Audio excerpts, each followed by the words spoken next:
How to fix Snapchat public profile not showing. So if you're facing a problem with the Snapchat public profile, then what you need to do is first you need to open up your Snapchat application. So open up your Snapchat application. Once you open your Snapchat, now you can go for the profile, which is on the upper left, and then you can go for settings, which is on the upper right. And once you're here on the settings, you need to simply scroll down. And once you're here, you need to simply go for privacy control.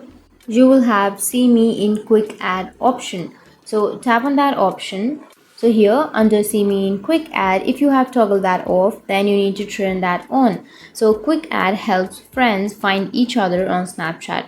You might appear in other Snapchatters quick add if you share mutual friends or another connection. So if you want to fix your Snapchat public profile not showing, then you need to check this option. So once you've checked, and then you need to simply go back and your problem will be fixed. So that's how you can fix your public profile not showing option, not showing problem. And if you have any questions, feel free to comment below. Thanks for watching.